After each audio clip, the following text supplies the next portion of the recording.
Good morning, student. Today is 19th May 2020 and date is Tuesday. बच्चों, मैं मधु ma'am from class 6। ये Hindi reader की book है। बच्चों, लॉकडाउन के टाइम में एक बहुत बड़ी मुसीबत हो गई है। स्कूल कॉलेज सारे बंद है, तुम्हारी पढ़ाई में डिस्टर्ब हो रही होगी।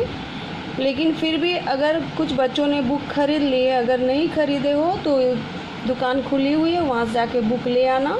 अगर प्रॉब्लम है तो थोड़ी देर इंतज़ार करो। इसलिए मैं तुम्हें हिंदी रीडर की बुक लेसन 4 पढ़ा रही हूँ। 1, 2, 3 में मैंने सारे क्वेश्चन आंसर और होमवर्क देकर दे रखी हूँ। उसे तुम देख लेना, पढ़ लेना, याद कर लेना। नहीं समझ में आए तो मुझसे कांटेक्ट करना।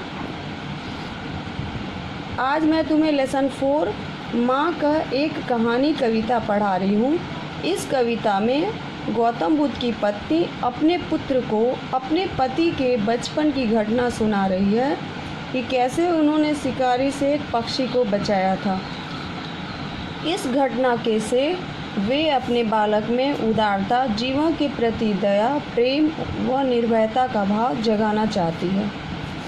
बच्चों, ये कहानी मैं तुम्हें 1-2 बार सुना चुकी हूँ, आज फिर से उसे बता रही हूँ।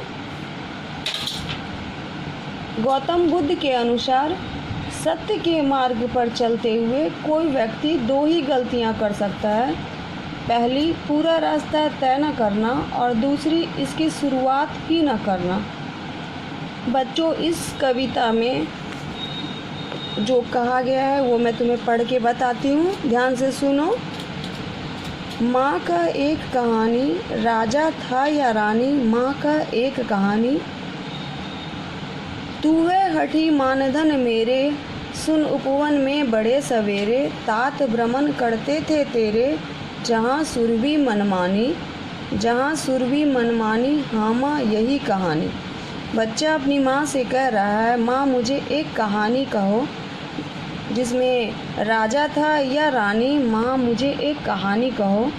तो माँ कहती है, तू बहुत ही ज़िद्दी हो मेरे प्यारे मानधन मेरे। सुन, तुम्हारे पिताजी सुबह में बड़े सवेरे उठकर बगीचा में भ्रमण किया करते थे, जहाँ फूलों की खुशबू होती थी, जहाँ फूलों की खुशबू बहुत अधिक होती थी। तो बच्चा बोलता है, हाँ माँ, यही कहानी कहो। वर्ण वर्ण के फूल खिले थे, झलमल कर हिम बिंदु मिले थे। हल्के झोंके हिले मिले थे, लहराता था पानी, लहराता था पानी। हाँ हाँ, यही कहानी। माँ कहती है कि रंग रंग के फूल खिले थे, उस उपवन में रंग रंग के फूल खिले थे, और ओस के जो कण थे वो झलमल कर फूलों के बीच में मिले हुए थे। हवा का जो झोंका आता था उसमें पानी जो था लहराता रहता था। तो बच्चा बोलता, हाँ माँ, यही कहानी कहो। गाते थे खग सुमधुर स्वर में, सहसा एक हंस ऊपर से गिरा विद्ध होकर खर सर से। हुई पक्षी की हानि, हुई पक्षी की हानि, करुणा भरी कहानी। वहाँ पर उस उपवन में पक्षी लोग जो थे मीठे स्वर में गीत गाते थे।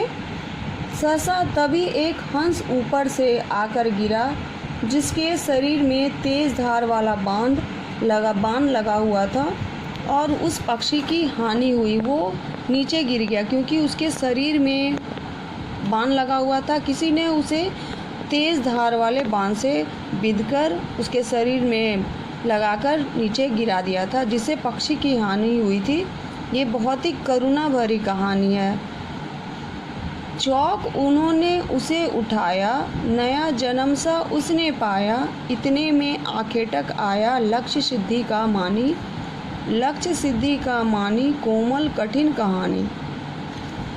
जैसे ही वो पक्षी वहाँ गिरा, उस नया जन्म सा उसने पाया। वहाँ पर जो पक्षी गिरा, तेरे पिताजी जो सुबह में वहाँ घूम रहे थे बगीचा में, उन्होंने उसे उठा लिया, और जैसे ही उठाया उस पक्षी को नया जन्म सब आया, क्योंकि उस पक्षी के शरीर से खून निकल रहा था, क्योंकि तीर लगा हुआ था।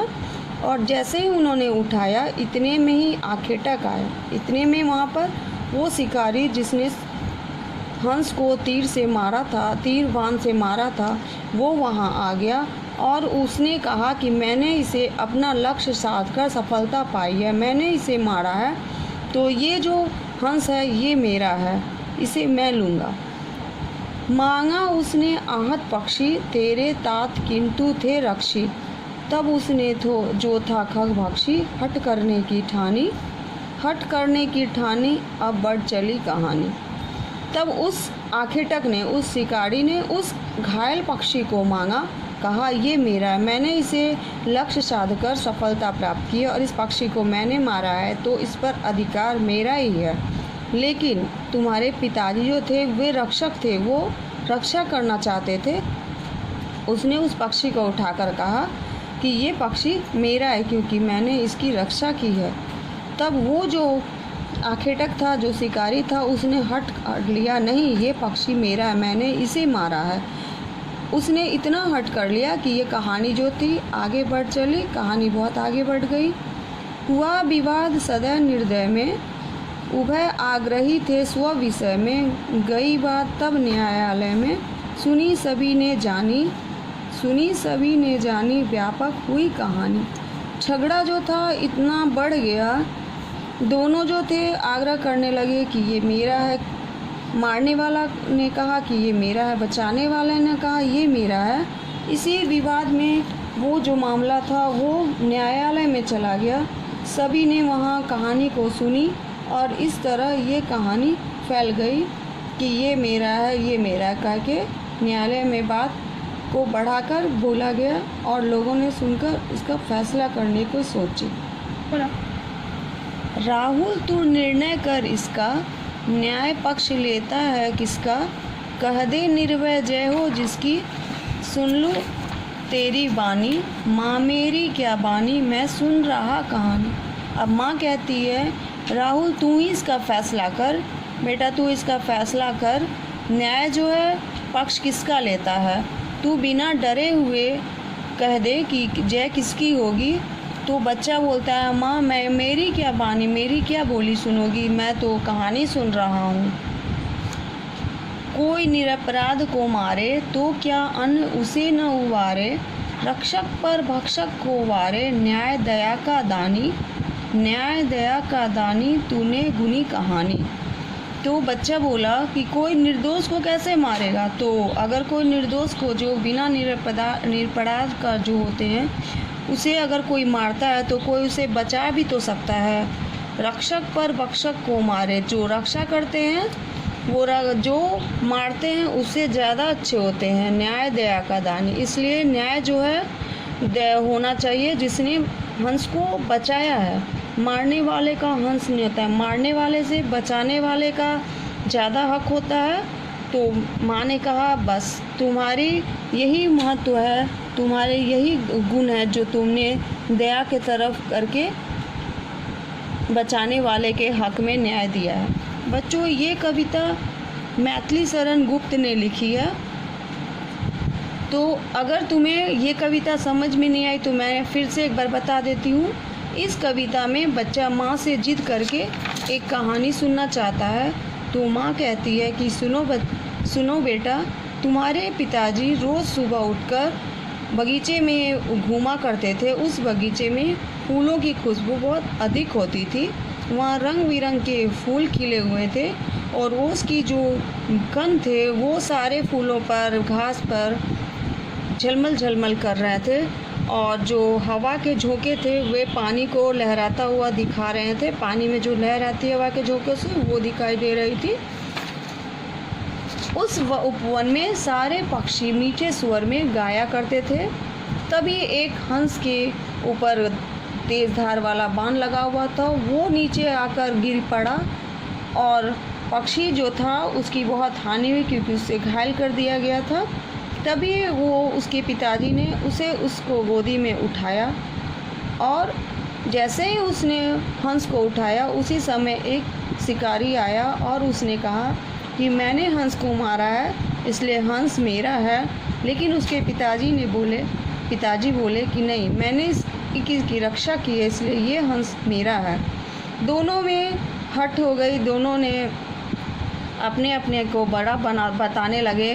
पिता ने कहा मैंने रक्षा की है तो मेरा है, आखेटक ने कहा मैंने मारा है तो मेरा है। झगड़ा इतना बढ़ गया कि न्यायालय में चला गया और सभी लोगों ने इस कहानी को सुना, समझा और बताया कैसे इसकी जांच हुई, पता हुई कि किसकी हंस होगी। फिर माँ ने बेटे से पूछा बता फैसला किसके हक में जाना चाहिए।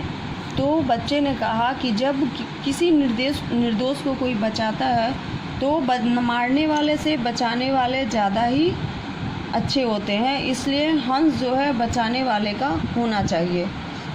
तो न्याय जो था बचाने वाले के पक्ष में गया और जिसने मारा था उसे हंस नहीं दिया गया। तो बच्चों, ये कविता श्री मैथिली शरण गुप्त जी के द्वारा लिखी गई है। इस कविता को कॉपी में सुंदर अक्षरों में लिखना है। अगर बुक खरीदे हो तो देख कर लिखना, अगर नहीं समझ में आए तो भी मेरे से पूछना। मैं मधु मैम